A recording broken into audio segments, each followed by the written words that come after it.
Hey, Don. Hey, Jacob. Have you ever walked into a giant pile of Like wedding, an actual... wedding specific or photography specific? Well, I actually have. So have I.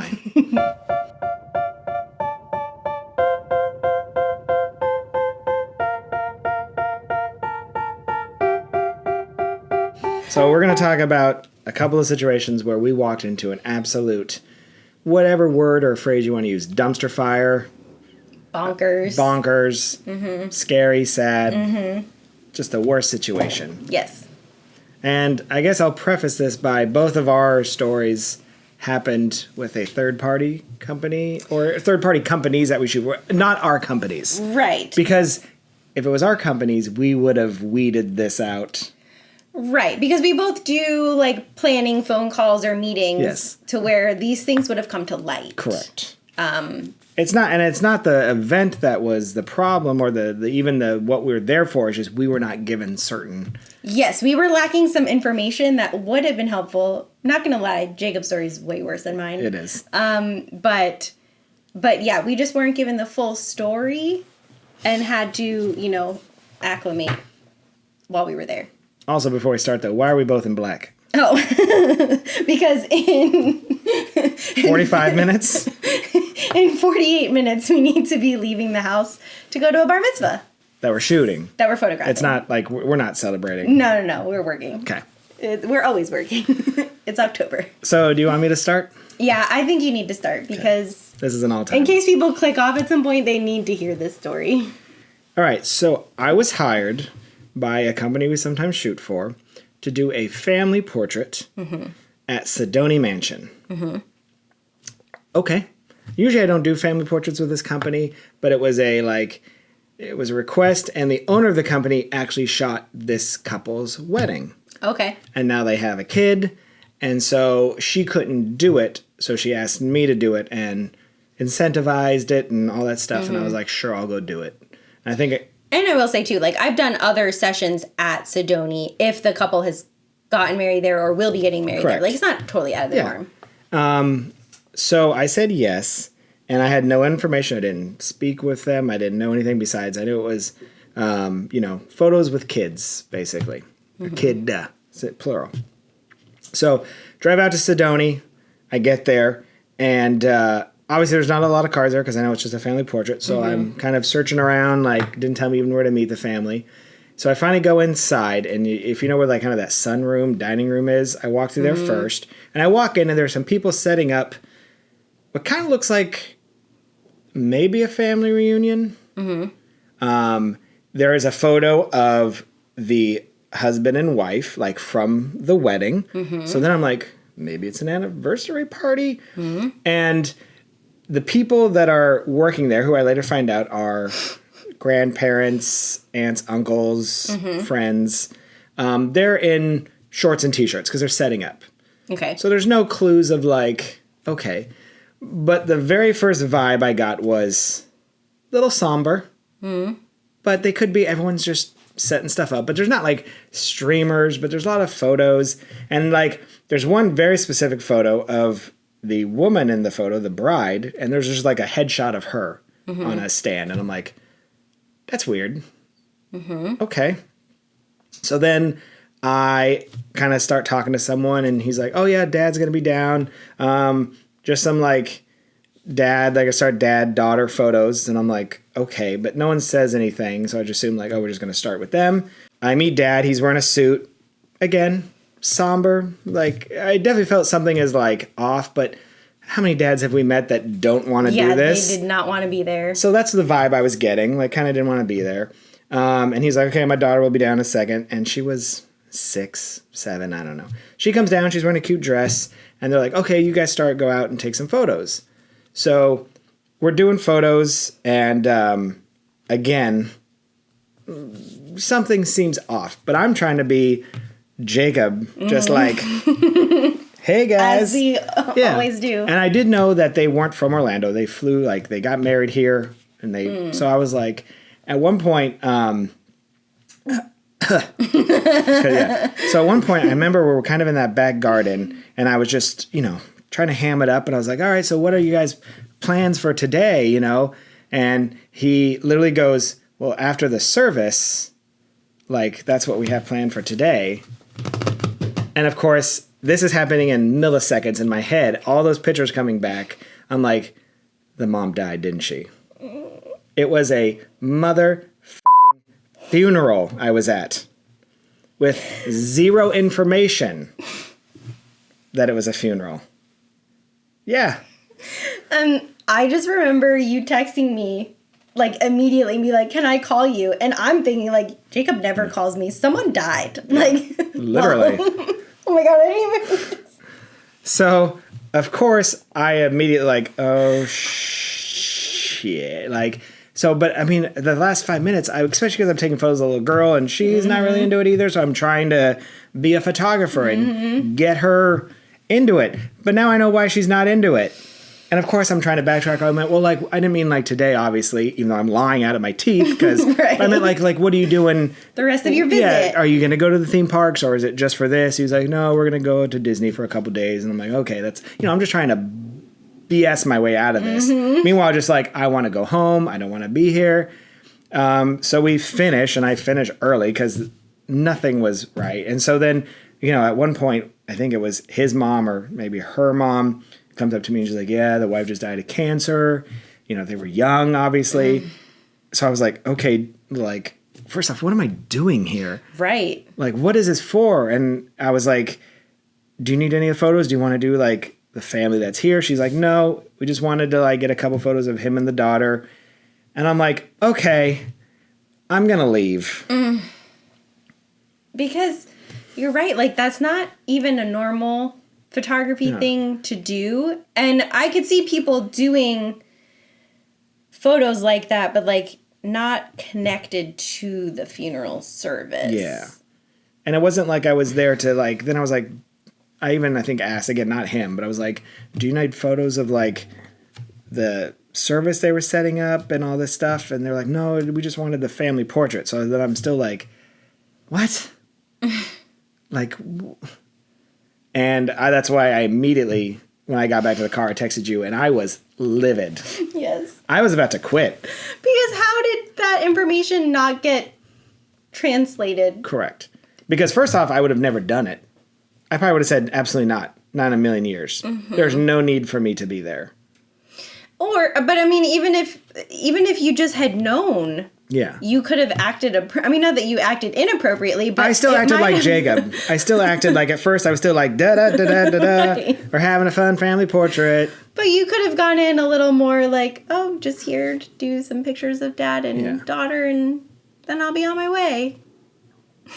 I mean, I think I was supposed to shoot. It was an hour session, and I think I shot for 20 minutes, and then I called it because I was like, No one wants to do these pictures. No one's happy. No, because then I'm like, I know at one point I had them like crunched together, and I was like, oh, smile, and because I didn't know.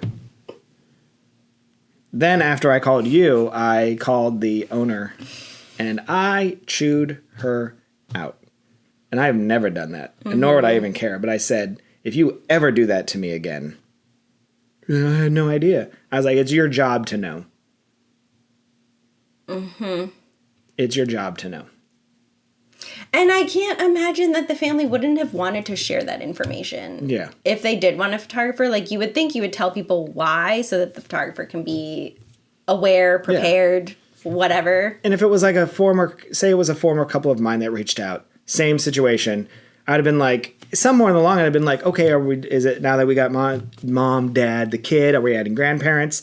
Even if they didn't tell me, that would have caused someone to say, well, unfortunately, mom is, the bride has passed, so it's really just going to be, kind of like a remembrance. Oh my gosh. But in that certain company, like, it's just, they book it, they pay it. I don't know. You're a little better on your feet than I am. I don't know how I would have recovered because I didn't recover. I got through that one moment where I was like, well, what else you got planned for today? Well, besides the funeral, nothing. Oh, well, I meant like, I'm just, and of course I'm sure I'm flop sweating and like. And I can still hear you telling me the story for the first time because you went through it just like you did now. Like all of the clues that you were missing about what was But I was still like, happening. I still sensed it. That's the weird part is like, I was still there enough to be like, something's not right. But how many weird situations have we been in where it's like, this is kind of weird, but oh, the bride showed up. Okay, I guess we're going. Mm-hmm. You know what I mean? Mm-hmm. It just actually makes me mad, not even sad, which it should make you sad. Yeah. But to me, it angers up the blood already. That's why I haven't talked about it in 2 years. This was pre-COVID. It's been a long time. time. At least 5 or 6 years, and I still have nightmares about it.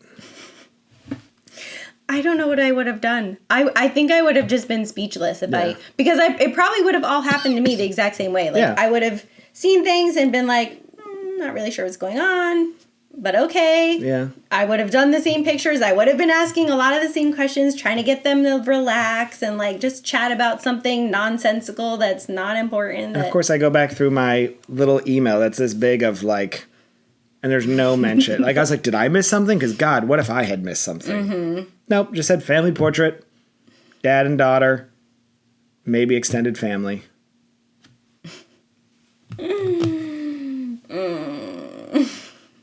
So that was a big pile of shit. Mine was just a little pile. Yeah. Mine is still bonkers, but it kind of balances out how really awful yours is. So I had a wedding, that same company.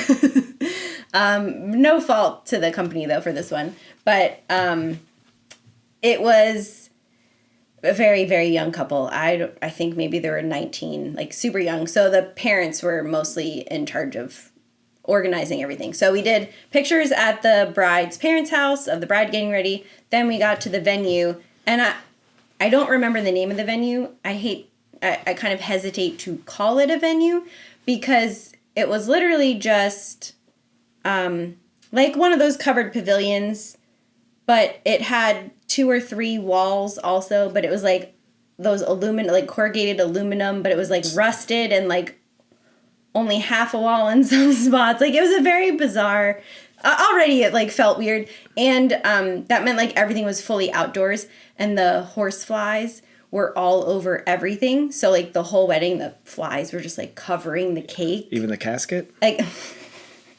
oh, yours is different. Just yeah.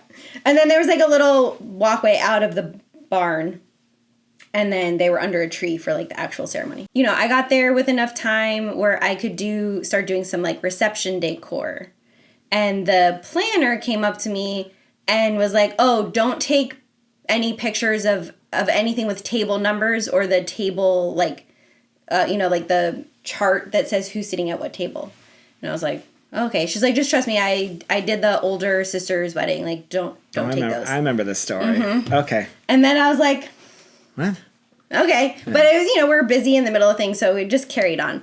And then we, did the ceremony, all the formal portraits, yada, yada. Get to the reception, and it's dinner time, and the planner was like, "Don't take any pictures that show food out on the table. Like, wait until the tables are fully cleared to take any other pictures in the reception space." And I was like, okay, well, I mean, I don't really, like, purposefully take pictures of that, but okay. Well, come to find out, the reason is because they essentially had, like, 2 shifts of guests. So there were the guests who were invited to the ceremony through dinner, and then they were expected to leave because there was a new set of guests who were invited to only come after dinner, but neither set of guests seemed to know that the other set was coming. And I'm not talking like a handful of people that didn't get along. I'm talking like a 40-person swap. Like tier 1 and tier 2. And I was like, we're all sweating. No one's going to believe we just got here. It's like the middle of the summer. Like, no one's going to buy the fact that they showed up at 7 o'clock and we did too. Like, look at us all showing up at the same time. The bride's already in, like, Crocs and her hair's all messed up. And yeah, so we all had to... They didn't do another ceremony, did they? No, they saved cake cutting. The cake covered in the horseflies. That was getting saved for the 7 o'clock people so that they, you know, it felt like there was something special that they were a part of. But like I said, they were not, like, it's not like it was, okay, this is when the friends are coming. Yeah. And, like, we fed the family. It was, like, non-discriminate. I mean, there were younger people at the beginning and there were older people coming up at the end. Or, like, in the second shift. They picked their favorite people. So, I don't really know how that all worked. But, like, they, again, without any warning, just expected all of us to play along. And you were told none of this. No, not until it was 5 minutes happening. before it was happening. And like the planner at one point was like, "Can you help me clear the tables because guests are starting to show up?" And I was like, "This is so bonkers. Why are we doing this?"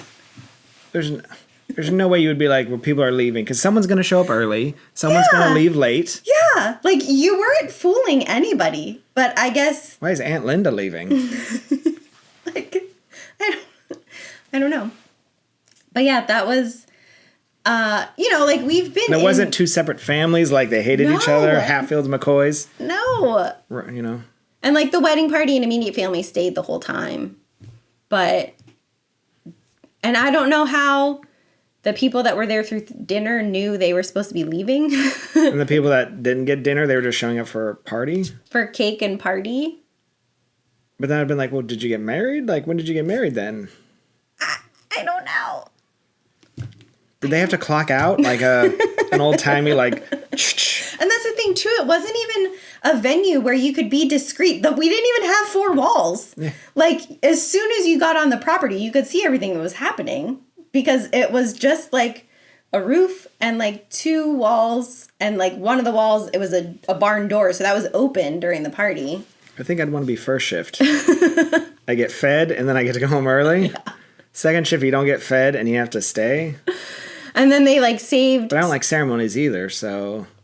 Could you get mid-shift? Yeah. You just want dinner. Yeah. And then leave early. Dinner, maybe a little photo booth. Yeah. Get out of there. Take one photo, show I was there, and then I'm out. So, yeah, it wasn't anything serious. It didn't, like, greatly impact my night. It was just, like, a bizarre thing that I was tiptoeing around. It's still weird as hell, though. It's very weird. And again, something you would have probably pecked out on your own. You would have been like... for sure. That would have come up if I was involved in, like, the planning process. Even Yeah. A little bit of planning. Because I would have been wondering why we were waiting so long for the cake cutting. Yeah, like, why do we have all this time? Oh, well, we're switching families. we're swapping guests. I mean, you could be like, did they not... like, if they didn't have enough food, so they could do, like... And that doesn't even make sense either way. I can't... I mean, I guess, because you're not... You only need cake for half, and you only need food for half. Yeah. But like I said, in my head... To me, that would be, because these, like I said, the couple was very young. They were 18, 19 years old. So in my head, the thing that would have made sense is like, okay, yeah, the ceremony and the dinner and the toast, like that's all for family, right. Close friends. And then let the bride and groom's friends because the parents were paying for everything. Yeah. So let them come for just the party part. Get ratchet. And then you don't have to pay to feed them. But that's not what it was. Like, there were, like I said, there were older family members. There were, like... Then what happens when they can't post their photos? I know! I wasn't allowed to take pictures of them. Of anything that indicated people had eaten. I think they even told me not to take pictures of, like, the chargers and stuff on the table. I need a follow-up. Because I want to know when other people found out about the other. Sorry. But the crazy thing is this is how they did the older sister's wedding. That's why the planner knew about it. Okay. Well, maybe they were used to it at this point. Mine's still worse. Oh, yours is way worse. Like I said, mine is just the lighthearted companion to yours. I tell a lot of people your story. Oh, it went wild around our photography group. Because I was so mad. Yes. I was this close to quitting that company. Like. Well, it's embarrassing. Yeah. And 2, like, we always want to do what's best for the client. And it just makes you feel like you're not equipped to do that. If you don't know what you're walking into. Yeah. Thank God. I think I'm pretty sure I was going to a wedding maybe at Disney or something after. That's it. 'Cause so I went there and then went. So I was wearing this. Because if I came up in like a family portrait with like, I don't know, some fun clothes. Plaid shirt and your cool guy hat. Yeah. Some sunglasses and I don't know. I have had one other wedding. Now, we walk into all sorts of family dynamics all the time, right? Like divorces and people speaking, not speaking. I did have one other wedding where I did not have the heads up that it was like the groom's biological dad and then the stepdad that like raised him but was an ex-stepdad and then like the new stepdad. I didn't get the full picture on all of that, and it made for some very tense family photos because like I have groom and groom's stepdad. Yeah. or just sometimes it'll just say dad and then it's like, which one does this mean? But that one did end poorly because the DJ knew even less than I did. And he said something. And he gave the microphone to the biological dad that apparently the biological dad had given, like his mom told the biological dad he was getting married. The biological dad gave money to go towards the wedding, even though like they hadn't spoken in 20 years or something. And then the mom made him invite his biological dad. And so the DJ, not thinking anything of it, when this guy comes up, he's like, hey, I'm the groom's dad. Can I say a few words? He got on and he started talking about how proud he is, even though he's missed everything and it had nothing to do with him. And I was like, okay, this is not what a wedding is for. Mm-hmm. But you would have sourced that out on your own. Because I'm big, especially on my own company, I'm very big on family dynamics, especially when it comes to family photos. Mm-hmm. I'm not going to say any names, but on our Disney wedding that we did, that was featured in People magazine, there were a lot of family dynamics. And then there was another layer on top of that. Mm-hmm. And then we didn't even, not even everyone came. Yes. That was in our original list of. But I spent a lot of time with them and then with their planner to make sure I had an exact, and you went through that list and you were literally like, and then and because it was very specific. And that's one of the weird things that I'm always focused on. Because it's so much easier if you can just be like, you tell me what, I can't read your mind. I mean, I ask those questions like, who's going to be there? Are they still together? Can they be in pictures together? Because those are different questions. They are. Absolutely. You know, like, and a lot of times, especially if it's like the grandparents are divorced or like a aunt, uncle, or someone a little further removed, like they can be in the group picture together, but they're going to want their own individual pictures with the kids or the bride and groom or whatever. So yeah, and sometimes they're like, oh no, they're best friends. They can be in the pictures together. Their spouses can be in it. Like, so yeah, it's different questions of like, are they still together and can they be together in pictures? And now you have to add, are they alive? Will they be there? Or will they be there or will they be there in spirit? No, Jacob. I gotta know. Did they ask for a picture with her picture? No. They didn't ask for anything. I still don't understand why they had you there. I'm pretty sure he didn't do it. I think someone... Like one of the grandparents or something. Yeah, someone's like, oh, and let's use the company that did the photos. Because they got married at Sedona Mansion. Right. So I think it was more of a... It wasn't the funeral. It was a service, more like a memorial service with some, just I guess she really likes Sedona Mansion. I don't know. I don't know. It wasn't like the casket was there or anything. Right. But still. Okay. All right, what'd you shoot this week? Well, I had a scholarship reception for the College of Engineering at UCF, which is fun because one of my really good friends from high school works for that department, so then I get to see her when I go to work. But it's cool to just hear what like all of these students are doing, these engineering students, and who the donors are, like what amazing careers they've had, and especially being in Central Florida, like you've got like Imagineers to astronauts. You know what I mean? Like it's pretty crazy. And then I had a headshot for a company. It was like one last straggler to finish out the set of staff. I had my first wedding at Moss Estates since Matt and Kelly took over. Yeah. Didn't invite me. No, it was just me by myself. Butthole. It was just a quick 2.5 hour. To escape. Basically. But it threatened to rain again. I was like, are you kidding me? You can't always rain when I'm here. But we made it through. We just got drizzled on. Actually, it worked out really well because after the ceremony, the bride, she had cried so much that her makeup ran. So she went back into the bridal suite. And I started all the family photos on the groom's side that she wasn't going to be in and like the groomsmen and stuff. And it like torrentially came down on us. Ooh. So, but it was easy for all of us to run because it was just the groom and groomsmen and family. We didn't have to worry about like grabbing her dress and flowers and everything. And then she didn't even know what had rained. She was inside and we were back outside already by the time she finished. I thought of a new secret for a future episode. Ooh, keep talking. Write it down. And then I had a portrait session at Magic Kingdom. Hey. And it was extra early. Welcome to the club. So I had to be in the office at 3:45. They're all extra early right now. I don't know why. Extra early. And I felt so bad because the couple was like, yeah, literally, as we're driving in, we picked them up we did their first look at 4:45. So it was like 5:15. We were driving. And as we're driving in the pitch dark, the bride was like, yeah, I'm just really excited to get those daylight pictures too. And I was like, well. But crazy thing is they live in Pensacola, and so they're on Central Time. Yeah. So in their heads, they're not that far away.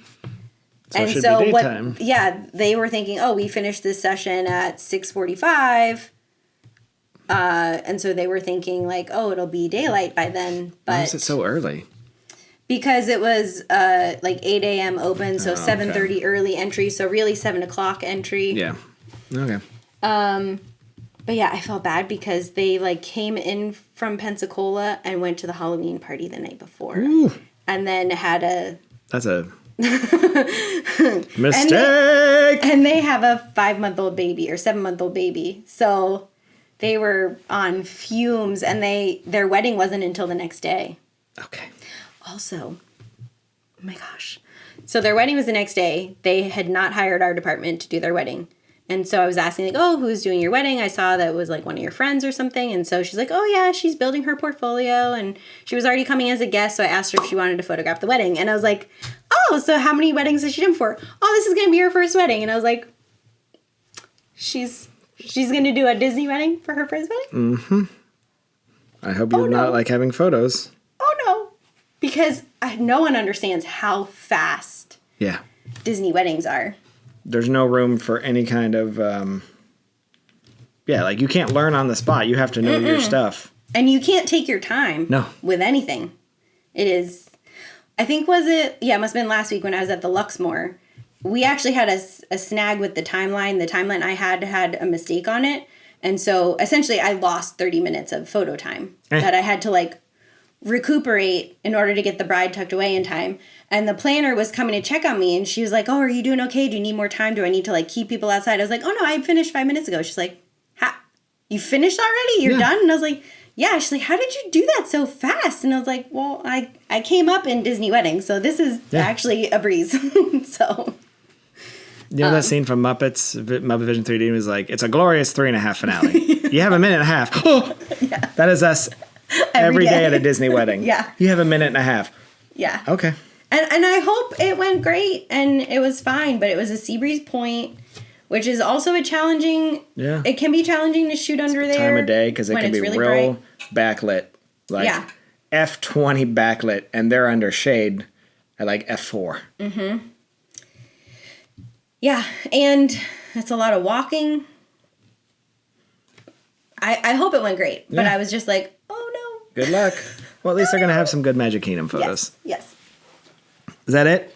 Mm-hmm. All right. I had a bridal portrait at Epcot. Ooh. I haven't been to Epcot in a while. UK, couple of boys. UK, Norway, and Japan. Nice. Also, though, like get there and Norway, that little waterfall that they wanted on the Frozen ride, not working. Turned off or naturally. Who knows. So one of those cool moments where you're like, okay. That's so glad we got out of the car at this country where there's not really much else to do. And then I had, and I talked to you about this last week, I believe, was the Cocoa Beach wedding. And we were at the Cocoa Beach Country Club, which is, again, a place I'd never been, but it's a golf course.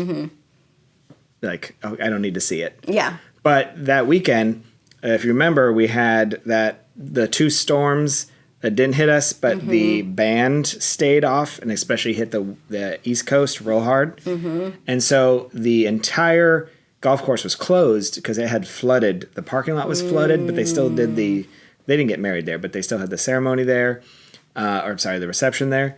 So, but we're like, can we still go out there? And they're like, yeah, I guess so. So we went out and tried to avoid every puddle because there were walkways that were completely flooded. Jeez. So it was us kind of like hopping between patches of green. But we ended up getting some pretty good stuff. And the great thing, it was cloudy all day because and it didn't rain. So those storms were still there. That's nice. Yeah.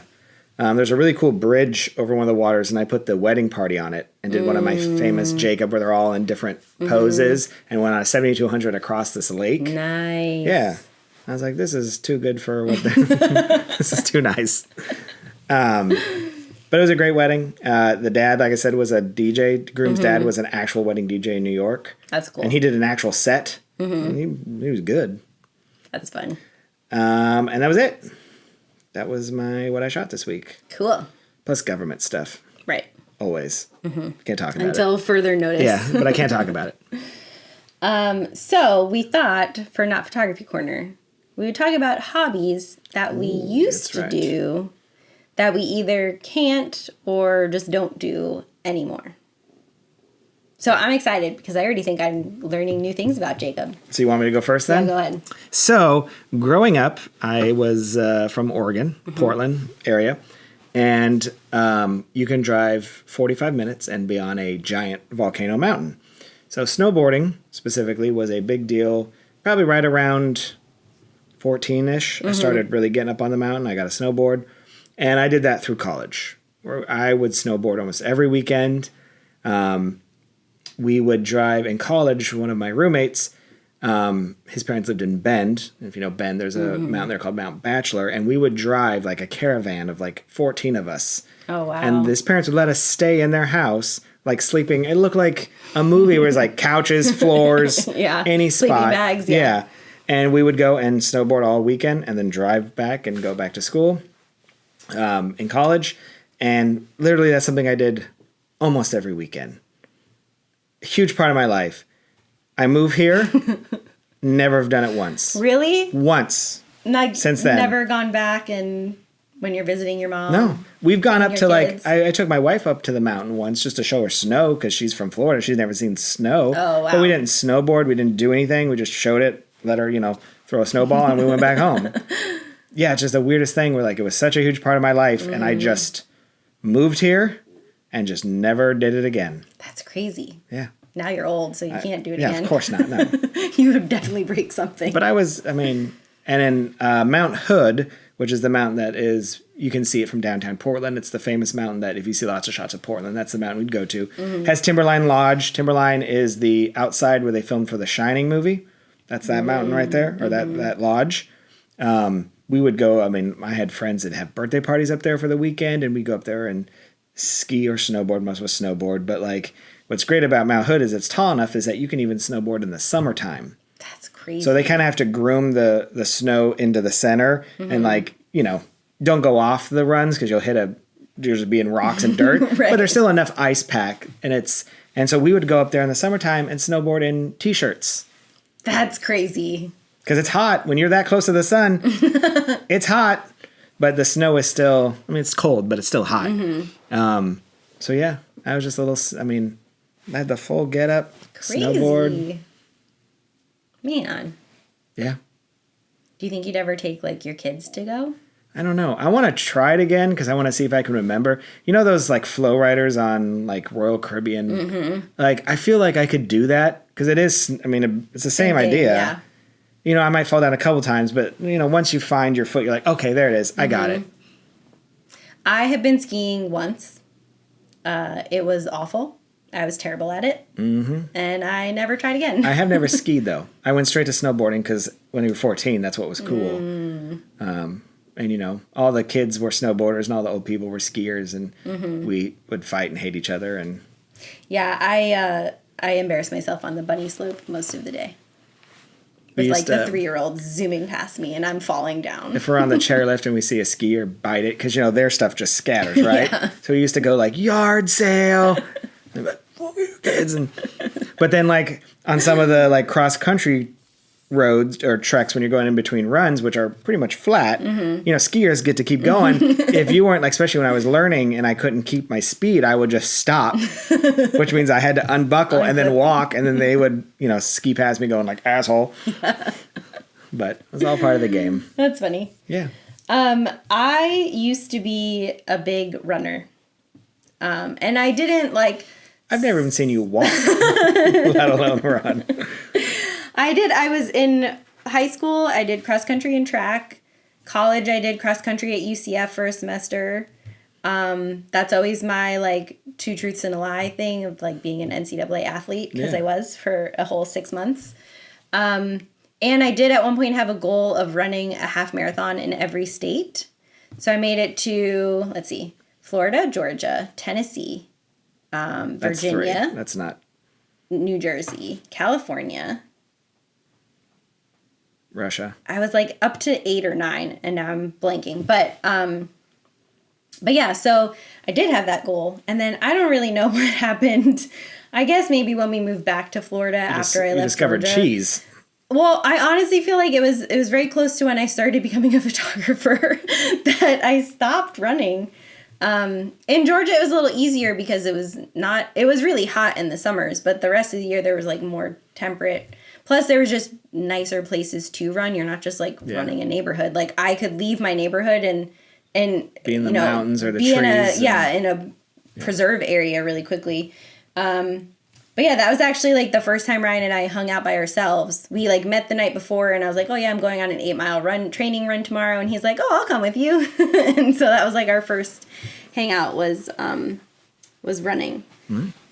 I feel the same way about hiking here in Florida, because I wouldn't say I was a hiker in Oregon, but when you went hiking, you were going through forests and waterfalls. And here, like, oh, you go hiking, what, past the Quickie Mart? And then the other stores, and then the Olive Gardens. I know. Like, there's nowhere to hike. And even if you go to a park, while maybe pretty, you're still on... It's just flat. It's just flat. I know. We used to hike a lot in Georgia. We had, like, a Georgia State Park annual pass. And even if not, the libraries, you could check one out. And so we went to probably 30 state parks in like a 2-year time frame, and it was all like canyons and waterfalls and mountains, and you know, you didn't have to go that far to have completely different terrain. It's just not the same here. It's not the same. We went to Lakeland last week, and we went to Bonnet Springs Park, which is like, it was voted the best city park in the country. Yeah, I told you about it. Yeah, you told me about it. But, you know, they have like a really nice trail and all of a sudden, but like, we knew we were like, there was a low part, and we're like, oh, so they took all the dirt from here, and then they built it up to here, and they called it like the mountain trail, but it was literally just like... Just a little boop. Yeah. So, yeah. What else? What else did you used to do? I mean, I did a lot of sports, obviously, in high school and into college. I was playing soccer all through college, intramural, and on, teams. And then again, I moved to Florida, and I started working full-time, and I just stopped. Mm-hmm. I played basketball, soccer, baseball when I was younger, but definitely basketball and soccer every day. Mm-hmm. And now I haven't done it. I did get to play against my kids when they were in soccer, though, against Parents versus Kids days. And really? Yeah, I destroyed them kids. That's funny. And then pulled my hamstring at the same time, so. Yeah, all through school, I did combination different, whether it was like travel or school or rec, basketball, soccer, flag football, and then like I said, cross country and track. But I stuck with flag football and even played in a league in downtown Orlando. After, like, when I was teaching, I was still playing flag football. But then once I moved to Georgia, I switched to other things, and they didn't really, like, because you're in a college town, everything is for the college, but I didn't want to be like the old grad school kid playing rec sports or intramural sports. Yeah. So I moved on to other I played things. lots of intramural sports. Mm-hmm. Actually, that's how I have this really messed up finger, is from flag football, intramural flag don't football. put it at me. Yeah. I was, and I always say this, and it's probably not true, but I was decently good at basketball for a white guy, for a short white guy. I was going to say. Point guard. Sames. I feel that, like, if I took my senior year and then afterwards and then worked out every single day and practiced every single day all summer long and then went to Oregon State, which is where I went, and then that first day I tried and for the walk-on team, I feel like I could have made the practice squad or at least the team, and I would have sat on the bench for the entire season. Mm-hmm. Does that make sense? Mm-hmm. I feel like that's how decent enough I was. Mm-hmm. And our team was horrible. Like, we were not winning any. We were 0-16 probably. Mm-hmm. But I feel like that's kind of my level, where if I had put all in, I could have sat on the bench for maybe a season. I had a similar experience for cross country because I wasn't scholarship. I was a walk-on. Which still, walk-on at UCF is a big deal. It was less of a big deal back then because, in 2002, UCF wasn't known for much other than cheerleading in terms of athletics. Yeah. But we went to the state championships for track my senior year of high school. And I ran in the 4x800 in the States. So, like, I was good. I was a good runner. But I think, like, the time between track season ending and then transitioning, I think I still played flag football that year, and then I just didn't train enough. Like, I didn't know what enough was. I was still going on 12-mile runs and all this, but when I got to school... You discovered pizza. Well, I just discovered there was, like, so much other stuff I wanted to do at UCF, like other student groups I was in, and, my friends are all going out, and I'm like, no, sorry, I've got 6 a.m. practice every day, and 6 a.m. Saturday morning practice, which always sucked because we would all go to Pleasure Island Friday night. Yeah. Because you got to bring a guest on your annual pass. So we would buddy up, buy the annual pass. You weren't cool on Thursday nights. Well, that was cast, wasn't it? Yeah. So we were there on Friday nights. I was there Thursday night. Which meant I was dragging on Saturday mornings. And Saturday mornings was normally when we did, like, long runs, like 10 miles. It was rough. it was rough. So yeah, that's where, like, the I'd pay $1 million to watch you run right now. Like, run right now. Go outside and run 10 miles. 10 miles? Are you kidding me? I can't do that. That's why I want to see it. When I was in high school, I weighed 77 pounds less than I do right now. There's no way my body can handle me running. So, all right, anything else you used to do? But we do have to go. Well, okay. No, that's true. I will say I did used to do models, and that turned into, like, model airplanes when I was young. That turned into Gundams, if you know what those are, which kind of turned into Lego. But Lego was always there. But really, Gundams, you just don't have, who has the time for that now? Because it's a whole big thing. At least Lego I can get done. But we talked about this before. I'm kind of slowly getting out of Lego too. And I'm just focused on board games. Yep, all in. All in. When I left here to go to Georgia, and I stopped doing, like, flag football stuff, I picked up swing dancing instead. And I remembered when I tried swing dancing when I was still living in Orlando, I didn't have a good experience with, like, the local dance group here. Like, no one wanted to dance. Like, it was just a weird thing because I was an outsider. So when I came back to Orlando, I didn't really give it a try again. So I went from swing dancing at least once a week, if not twice a week. I'd pay $1 million to watch you try and swing dance. I've got videos. I could still do that. I can still swing dance. I can. I'd pay $1 million to watch you swing dance for 10 miles. I can't. That doesn't even make sense. Yes, it does. All right, we have to go. Yeah, we got to go shoot a funeral, so okay. We'll be back.